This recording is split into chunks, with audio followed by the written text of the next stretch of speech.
Start recording on Zoom again. Perfect. You still see my screen, right? Yep. Okay. Yeah, Gert, thank you for having me again and have the opportunity to present you and your audience to Erika. Erika is a dear friend of mine. I'm going to introduce you to what this is all about. Let me just briefly introduce me if you don't know me. My name is Gert. I'm originally from Austria. I've been living in Madrid in Spain for 10 years. So in case you come to Madrid, definitely reach out to me. I'm happy to invite you for a beer. I've been in the SEO space for 19 years. So I discovered basically on Craigslist. I remember the moment exactly when I had to Google SEO because I had no idea what it really meant. This was in 2000. And since then, we've come a long way. Also, SEO has come a long way, and Google has improved quite a bit. So from the early days where we would put content in white letters on white background just so Google didn't see it, to the days today where Google is exactly aware of the meaning of a certain word or term depending on what content came before and afterwards. SEO has come a long way, and we are specializing now completely on SEO audits and the SEO consulting because we see there is so much value. SEO has been said to be dead for 10 years at least or more because social media would be taking over, because there would be other search engines, because nobody would search anymore, etc. SEO is still a thing, and I think it's stronger today than it was ever before. And this is why I'm so happy to be in this space, because it's so dynamic. There's so much going on, and there is so much potential for clients to completely scale their business and bring it to another level. Erika is an acronym I came up with to structure my consulting calls. So when I do consulting with a client, we usually do a couple of consulting calls. I prepare in advance to make sure that we have everything aligned to the client's business goals, see how SEO can support them, and we basically go through the same structure. So my clients know exactly what we are going to talk about in the calls in a structural kind of way, right? So I basically prepare a document and we follow the structure evolution. So we talk about traffic evolution, ranking evolution, and evolution compared to clients. To competitors, sorry, your website's evolution compared to competitors. We do some research. Research could be on a keyword, on a certain competitor, on what they are doing, on the link strategy we come across, on your site, your site's technical improvements we see you could be doing, etc. There's always a research part. Interlinking means internal links and external links. So we check out what's your internal site structure doing, how you are attracting links from external websites, if they are relevant, if they have good quality, if they are going to help your overall strategy or not. We take out content.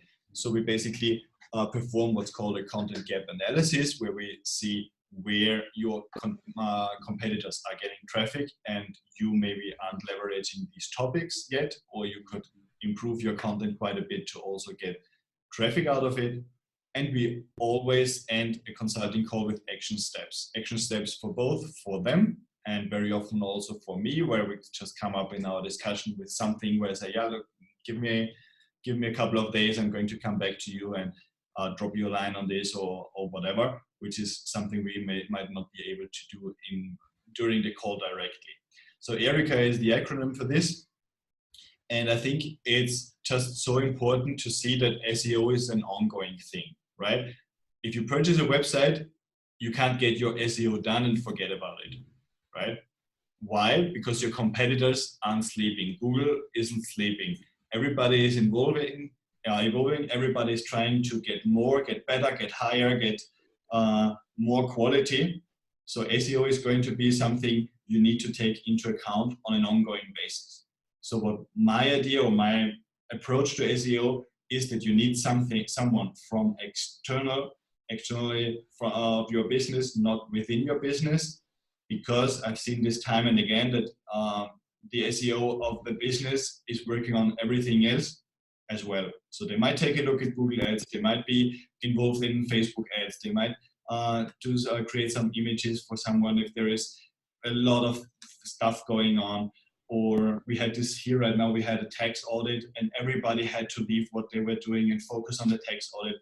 If you don't have someone externally, you pay for taking a look at your SEO on an ongoing basis, it's going to get left behind, and you see this on your traffic evolution. So whenever I come across a client who said, yeah, we had an SEO company going, it didn't work out as well, we stopped it, etc. Rankings go down because your competitors move up. It's as easy as that. So the external consulting we do follows this clear framework that, so you know, 2 times a week, 2 times a month, you're going to have the rankings in front of you. 2 times a month, you're going to get a status on where you are in the overall strategy in terms of links, in terms of content, etc. What are your competitors doing? 2 times a month, you're going to know where you are compared to your main competitors, if you're stealing successfully their traffic or if they are stealing it from you. You need to get this graphic where you compare your site with the others in order to stay on top of things, even if you're very busy these days and can't focus in it completely. Yeah, certainly. I totally agree with always having somebody in your corner for anything that you're trying to grow, and whether that's personal life, business, or a particular part of business. It's just absolutely imperative to have the best you can in your corner to make sure you can get the best results. Absolutely. Here's, for example, what a selection of graphics. I grabbed them directly from one of our consulting clients' document we share with them. The most important one is the one on the right side here, where it says competing. It got cut off is the competing domains. Our client is the red one, thankfully, where you can see this is their organic visibility, meaning the total amount of keywords and their rankings compared to their main competitors. And what you basically can see is that we're successfully stealing their competitors' traffic, actually. Because we performed gap analysis, we saw where their competitors were ranking and we weren't. We built up this content, we positioned it, we did the link building to this content, and essentially they are going down, we are going up. This is what the client is paying us for, this is what we were looking for. So we couldn't be any happier, basically. The graphics on the left-hand side, the orange one, is where Google is going, Ahrefs is showing you the number of keywords ranking on the top 3 and the top 10 positions and their evolution. So you can see we took over in June, basically, because there was an update that came to us and we had to help them fix their site and bring it back up. They had to drop in June. We worked on their usability and on their site speed, on their site structure, got them back up in a few weeks, but then started working on content gaps and content creation to basically bring them to the tendency they have right now. So they have been growing both in terms of top 3 and top 10 rankings, just because we took a look at their situation, their competitors, their users, what users would expect on the site to be on the site. Sometimes they had like a page ranking, but maybe on position 15, 20, second page somewhere. And it was really a matter of getting rid of some fluff they had on the article, making sure that the important parts are on top of the website, on the page. The users get their response as fast as they can. And Google basically gave us the benefits for it. So we are providing a better service to Google's users by answering their questions faster, by having a site that's loading faster, by having a site that's more usable. And basically the strategy has been going great ever since. So these are the graphics we are sharing with clients in the evolution step. We also check out their organic traffic. So we would open up Google Analytics and see what traffic comes in organically, check out which landing pages, because these would be the most important pages to optimize for in order to even further improve its traffic. And yeah, check out the keywords. The next step is a research. Awesome. Sorry, the next step is that's awesome. Research step. Research meaning this gives us some space to always be searching for new opportunities, right? It also helps us as a consulting company to make sure we are not getting in a standard way of just maintaining everything the way it is. The research step forces us to find interesting opportunities for our clients. So obviously we want them to get the greatest value, but it's also for us. I know this, we have been having clients for 10 and 15 years straight, and it can get tricky after a few years to find the motivation, find the new opportunities for a client. And the research step for this reason is not only for our clients but also for us. Keep everybody focused, everybody motivated, and figure out new ways on how to improve everything. So we would research, for example, a competitor directly, see what is competitor A doing and their SEO team or their marketing team in order to attract organic traffic, and also what are they not doing. If they're not building links could just be the thing I need to move the needle and take over their rankings. Or we very often find with content gap analysis, we find keywords or variations we weren't thinking of. So we might have the centralized keyword already, but there might be questions around it. You could answer research that people use in forums, in Facebook groups, etc., that we don't answer directly, but our competitor maybe does. We also check out site speed. Site speed is something that's always on our radar because it's just so easy to leverage it. It's usually you find a company or an expert. If your developer can't do it, you find specialized companies very easily that completely focus on improving your site speed. But site speed is also something that can vary very quickly. By adding more plugins to your website, you might just lose your good site speed ranking you had before that. So it's important to revisit site speed. I usually recommend clients to do this every couple of weeks or at least once a month. Put your main URLs into one of the existing site speed tools like Google or GTmetrix and check out if you're still on track, because it can change very quickly just with some WordPress update, plugin update or whatever. Such a low hanging fruit, that one.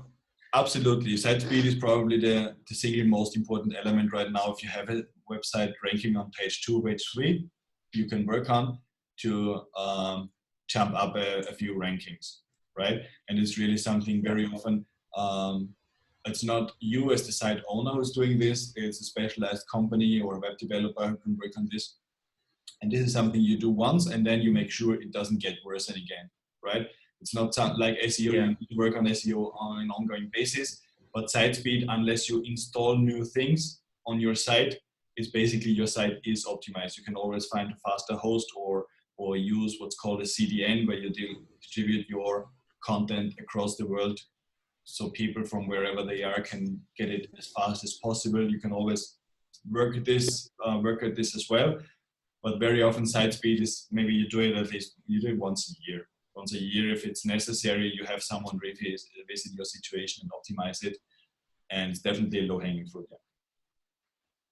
And then we also investigate possible sources for backlinks. So we're often consulting clients who would ask us directly for creating backlinks on an ongoing basis. Backlinks meaning sites from other pages pointing at their website. And you want basically to have a growing number of websites linking to yours, because it's like if you build a personal brand, you want more and more people to know you, to recommend your services, and backlinks basically deals with the same thing.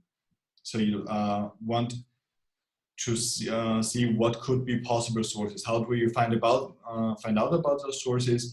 We perform our own research, but we also check out where competitors are getting links to make sure we maybe are able to leverage the same link sources they leverage for their rankings. Okay.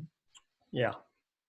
The interlinking, as we talked about, yeah, backlinks, we want more and more referring domains, more and more websites ranking to us. I would look for a positive tendency of referring domains. Okay, you want more and more domains linking to you, and you also want to check if someone stops linking to you.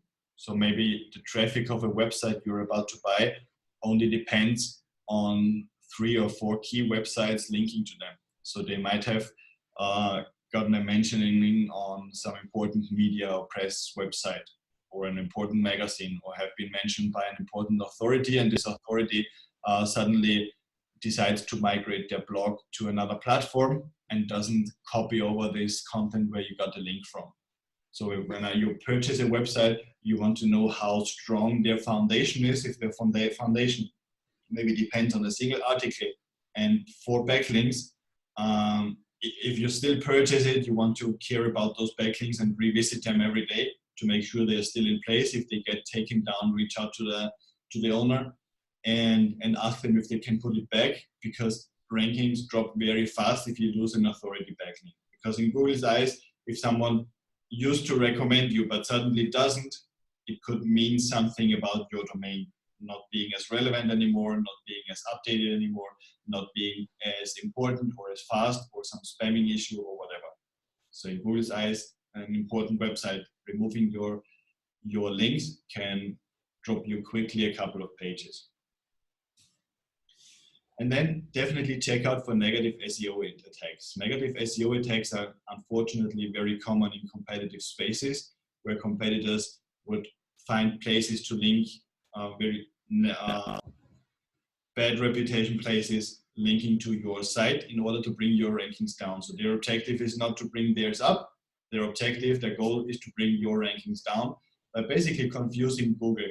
So even if you have a good reputation, you've been in the market for years, a negative SEO attack can still bring your sites down, because Google just gets confused by thousands of pages linking to you with very different terms than you used to be relevant for.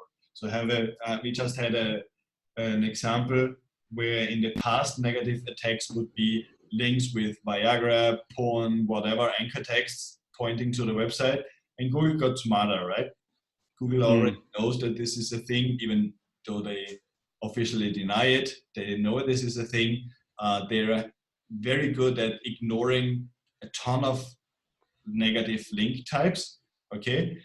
But if you imagine you're a plumber in Sydney and you get links referring to plumbing in Sydney, for example, if you suddenly get 5,000 links for plumbing in New York, it could confuse Google quite a bit, right? And look, maybe he's got 20 links for plumbing in Sydney, but there are 5,000 different websites talking about plumbing in New York, so maybe the site is more relevant for New York than for Sydney. Such an attack could already bring your rankings down. Your rankings hugely down, traffic down, and might even force you to close your business if you're completely reliant on SEO and organic traffic. So you want to check out your links on a frequent basis. Especially because that traffic, could be coming from the wrong source. So they're just going to run away and decrease, increase the bounce rate on that site as well. So many ways it can really affect this, can't it? Absolutely. And very often, this is an extreme example, but very often we also see that the lead quality suddenly goes down.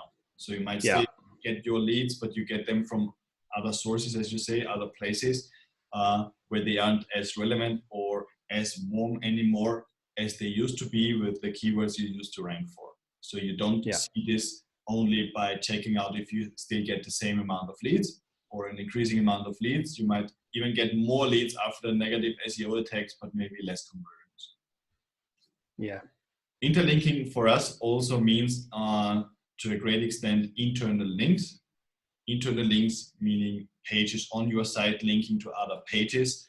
What you basically want to do is look at every internal link as a source for energy or power you give to the page that's being linked to. So if you have identified your most important pages, this might be service pages, for example, if it's a business website, this might be product categories on an e-commerce site. You want other pages linking to this these pages in a contextually relevant way to make them stronger, so that when Google looks at the overall picture on your site, they need to get an idea of what are the most important pages when it comes to certain topics. So here it's important to take out the anchor text you use for these internal links. You don't want to always use brown shoes when linking to the brown shoes page. You want to use variants of brown shoes, dark shoes, elegant shoes in a brownish color, whatever you want to. But basically, don't overdo it. Over optimization is also a thing. Google notices this very easily. So if you want to have a brown shoes page and you always use brown shoes as an anchor text throughout all your the entire page, it's an easy pattern Google can pick up. And they don't even punish you, they just ignore them, which is even worse because you don't know about it. Okay, so definitely don't overdo things, but make it logically, link in a logical way to your most important pages. Great. C is for content and content gaps, especially as I was saying before. We take out competitors, we see what they are ranking for, we see how we can leverage those ideas for our own rankings. Very often we need to build up content we don't have yet, or we need to improve content we already have, but it's not ranking. So very often we come across articles ranking on page 2, page 3, where our competitors are getting page 1 rankings. And as long as our domain is offering it, providing a decent value, very often it's a way of how we structure content, how deep we go with our content. And it's really a matter of opening Google, taking out what Google wants to rank, comparing this to what we have, and then take the necessary actions to increase our content value, increase the internal links to our pieces of content, and get their rankings up to where they should be. We use, as tools, we use Systrix, for example, to come up with this image. It's one of the industry leading standard tools, but very expensive one. If you have Ahrefs, you can do similar things, for example, on a cheaper price point. Great. Very important. We need the most important step. The most important step, definitely, because we don't want analysis paralysis. We want to analyze, but we also want to execute. I don't want to read 20 books and don't execute on them. I want to read one book, have time, take the time, find a way to execute on what I've learned, and then read the next one, right? So every consulting session ends with at least a couple of action steps for our client. Very often this would be content creation, would be internal linking, would be maybe reach out to this and that site and see if we can get a collaboration going and you can appear on their podcast and they link to you or whatever. And or talk to your developer. They should check out the speed issue you have on this URL, etc. And then apart from the action steps we give them, we also usually do email support. So whenever they have a question or they come across an opportunity to get a backlink or so, they would drop us a line, check out this, do you think this is valuable? I've heard there was an algorithm update in January. Did this affect us? What should we do to improve, to get back up because we lost the ranking, etc. So we have ongoing email contact with our clients, and then we have the 2 strategy calls every month where we follow the Erica framework, which really is the best way after almost 20 years of SEO I've come up with to structure and make sure that the most important elements of SEO are being tackled on a frequent basis. Yeah, awesome. Thank you so much. That is Erica, guys. Gert shared this with me a couple of weeks ago, and we were like, yes, let's certainly do a training on this because there's so many good things. Each step is so in depth, and you guys can go away and do this yourself and take the action steps. But at times, we'll often get lost because we will even fumble around in the tools, won't have access to the tools, which costs a lot of money. Or, we don't know what the 80-20 is going to be. So what 20% should I be focusing on to get 80% of the results? So guys, if you do want to work through this with Gert, make sure you go to his email, Gert at SEOleverage.com. It's down there in the bottom corner. If you want to do this yourself, sure, certainly go away and do this yourself. Like that's what this is designed for. But also remember, if you get stuck, reach out. Like Gert loves this stuff. That's why he's been in this industry for what, nearly 2 decades now, Gert? Yeah, absolutely. Yeah. So guys, thanks for tuning in, and a special thanks to you, Gert. I really appreciate you jumping on and sharing your time with us. Thank you. And yeah, look forward to doing more of this. My pleasure. Thank you. Thank you.